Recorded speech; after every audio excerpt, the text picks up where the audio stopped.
In the kingdom of Kini, Princess Florala was known for her kindness and beauty, but she yearned for adventure beyond the castle walls.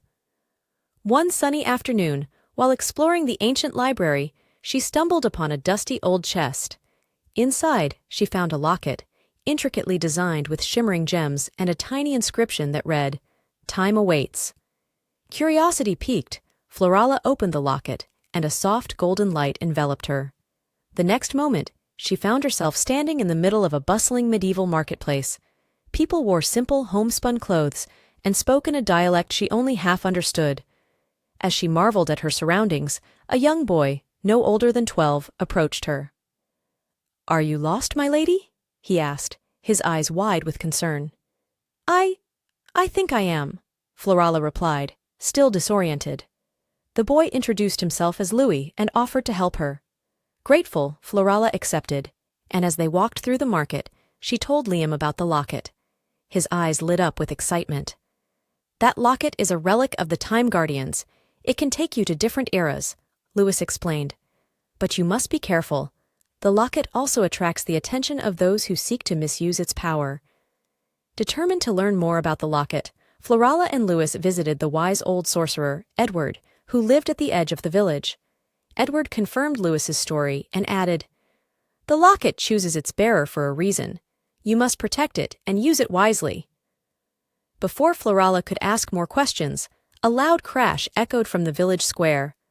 Rushing back, they found the villagers in a panic as a shadowy figure, cloaked in darkness, tried to seize the locket from Florala's neck.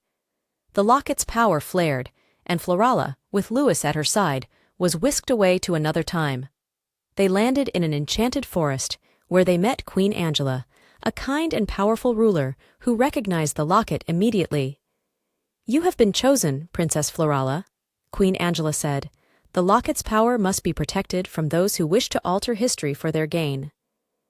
With Queen Angela's guidance, Florala learned to harness the locket's power. She discovered she could control the time travel, visiting different eras to learn from the past and prepare for the challenges ahead. Each adventure brought new friends, wisdom, and a deeper understanding of her role as the locket's bearer. One day, during their travels, Florala and Louis found themselves in a future version of Kini, where the kingdom was under the rule of the dark sorcerer who had attacked them in the medieval marketplace. The sorcerer had used a stolen fragment of the locket's power to dominate the kingdom. Florala knew this was the final challenge she had to face. With the help of her friends from different eras, Florala confronted the sorcerer. She combined the knowledge and strength she had gained from her journeys and the loyalty of those she had helped.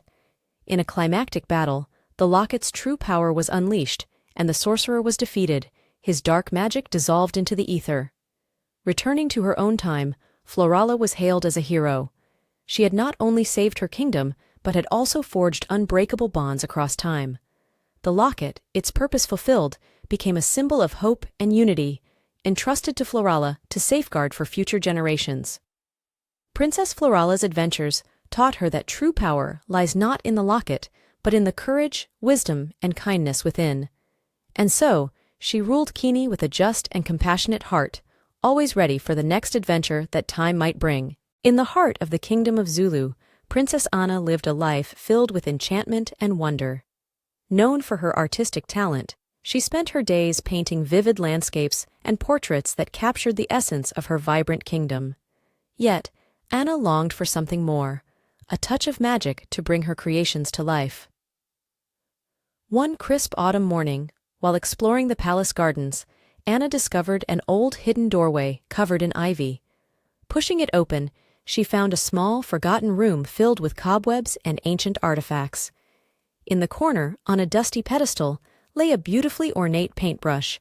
As she reached out to touch it, a soft, warm glow emanated from the brush, filling the room with a golden light.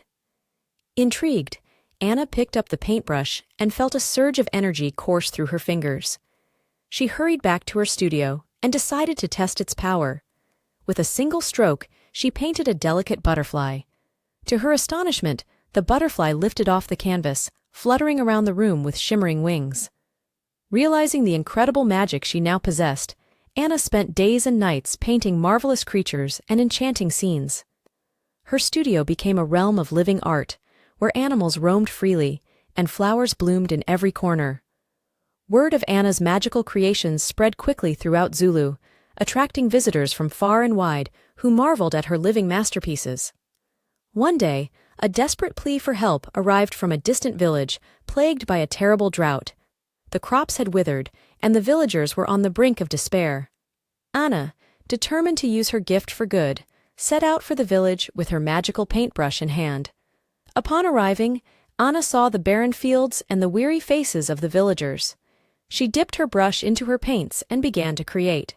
She painted lush, green fields and flowing rivers, golden wheat swaying in the breeze, and fruit trees heavy with bounty. As she painted, her creations sprang to life, transforming the arid landscape into a fertile paradise. The villagers rejoiced, their hearts filled with gratitude and wonder. They showered Anna with thanks and gifts, but she humbly declined, stating that their happiness was reward enough.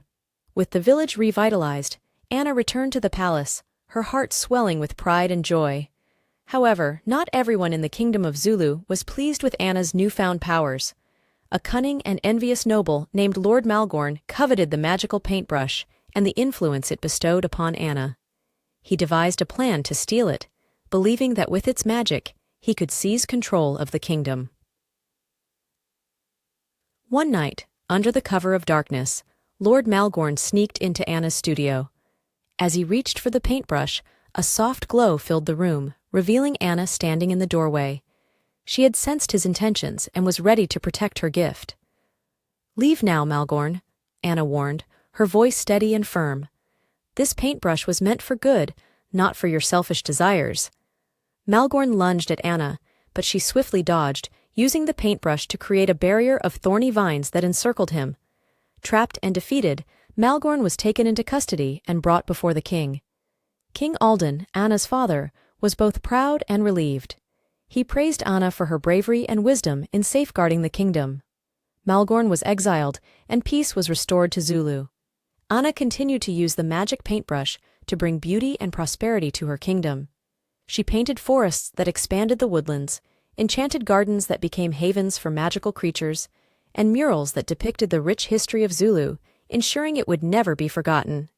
Through her art, Anna united her people, inspiring them to believe in the magic of creativity and the power of kindness.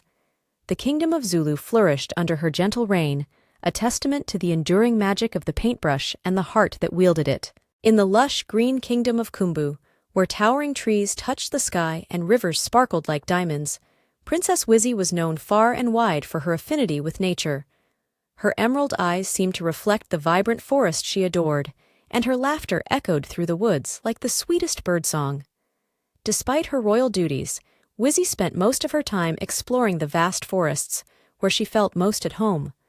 One moonlit night, while wandering through a particularly ancient part of the forest, Wizzy stumbled upon a circle of enormous ancient trees. In the center of the circle lay a shimmering pool, its waters reflecting the moonlight in a mesmerizing dance. As she knelt beside the pool, a gentle voice filled the air. "Princess Wizzy," the voice whispered, "we have been waiting for you." Startled but intrigued, Wizzy looked around. From the shadows emerged ethereal beings, their forms shimmering like starlight. They were the forest guardians, protectors of the ancient woods and stewards of nature's magic. "Who are you?" Wizzy asked, her voice trembling with awe. "We are the forest guardians," one of them replied, a tall figure with eyes like glowing embers. "We protect the balance of nature and ensure that the forest thrives. But a great danger threatens our land, and we need your help." Wizzy listened intently as the guardians explained that an evil sorcerer named Malakar sought to drain the forest's magic for his dark purposes. If he succeeded, the forest would wither, and the kingdom of Kumbu would fall into despair. Determined to protect her beloved forest, Wizzy agreed to help. The guardians bestowed upon her a magical staff, carved from the oldest tree in the forest, imbued with the essence of nature itself. With the staff, Wizzy could channel the forest's power and communicate with its creatures. Guided by the forest guardians, Wizzy set off on her quest. Her first task was to seek out the ancient Tree of Whispers, which held the knowledge needed to defeat Malakar. As she journeyed deeper into the forest, she encountered various challenges. treacherous swamps, enchanted beasts, and tricky illusions. But with her staff and the guidance of the guardians, she overcame each obstacle, growing stronger and more confident. One evening, after a long day of travel, Wizzy reached the Tree of Whispers.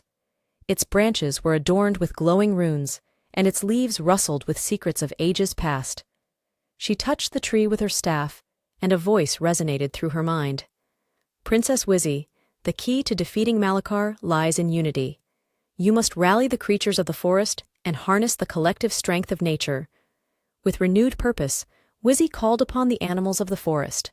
Birds, deer, foxes, and even the mighty bears gathered around her, drawn by the magic of her staff and her pure heart. She shared her plan, and the creatures pledged their support, ready to defend their home. As dawn broke, Wizzy and her newfound allies approached Malachar's lair, a dark and foreboding castle hidden deep within the forest. The air crackled with dark magic as they drew near. Malachar, sensing their presence, emerged with a wicked grin. "You dare challenge me?" he sneered. "We do," Wizzy replied firmly. "The forest stands united against you." A fierce battle ensued. Malachar unleashed torrents of dark energy, but Wizzy countered with the pure magic of the forest. The creatures fought valiantly, using their natural abilities to protect Wizzy and disrupt Malachar's spells. The guardians, appearing as glowing specters, lent their strength to the battle, their presence bolstering the resolve of the forest's defenders. Finally, with a surge of power from the staff, Wizzy unleashed a beam of light that shattered Malachar's dark magic. The sorcerer screamed in fury as he was engulfed by the light, dissolving into nothingness. The dark energy dissipated, and the forest sighed with relief. The victory was celebrated with joy and gratitude. The guardians thanked Wizzy and promised to continue protecting the forest. Wizzy returned to the palace, hailed as a hero by her people. She remained humble, always remembering that it was the unity of the forest and its creatures that had saved their home. Princess Wizzy continued to nurture the bond between the kingdom of Kumbu and the forest, ensuring that both flourished in harmony. The story of her bravery and the forest guardians became a cherished legend, reminding all who heard it of the power of unity and the magic that resides within nature.